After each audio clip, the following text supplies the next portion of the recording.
history lovers. Welcome to This Tweet in History, the Week in Review, podcasting to you on tape delay from our North America studios.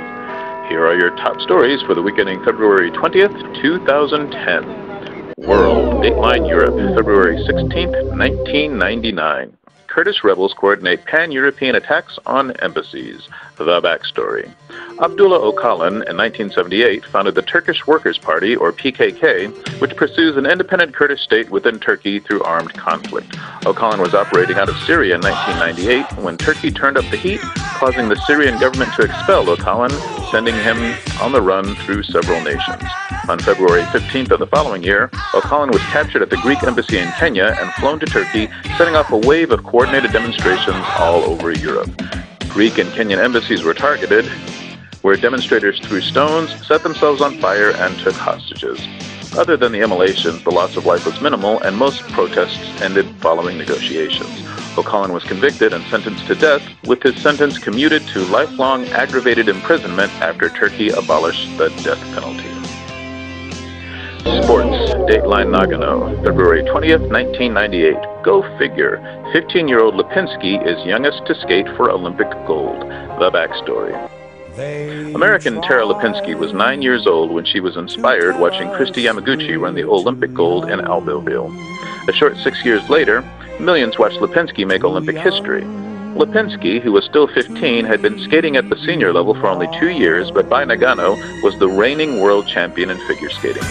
Although U.S. national champion Michelle Kwan entered the competition as the favorite, Lipinski skated her heart out, becoming the youngest gold medalist in any individual Olympic event. Lipinski was the beneficiary of good timing. First, the Lillehammer Games were held 2 years after Albertville, rather than 4, to stagger them with the Summer Olympics, meaning that the Nagano Games took place in '98 rather than 2000, when Lipinski, if she had won, would not have been the youngest gold medalist.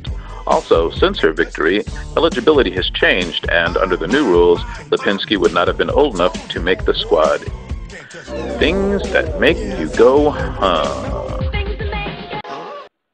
Dateline, Missouri, February 18th, 1930. Elm Farm Ollie's first flight is milked for all it's worth, 24 quarts. The backstory. Fly me to the Elm Farm Ollie, also known as Nellie J, produced so much milk that she had to be milked 3 times a day. It wasn't a big surprise then that she was chosen for an experiment to allow scientists to observe the effect of flying on animals.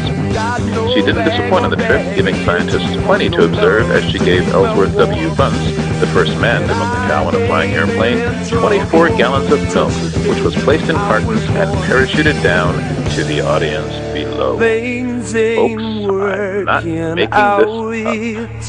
This week's birthdays. February 14th, comedian Jack Benny. February 15th, suffragette Susan B. Anthony. February 16th, tennis great John McEnroe. February 17th, actor Hal Holbrook. February 18th, scientist Alessandro Volta. February 19th, astronomer Nicolas Copernicus. And February 20th, photographer Ansel Adams.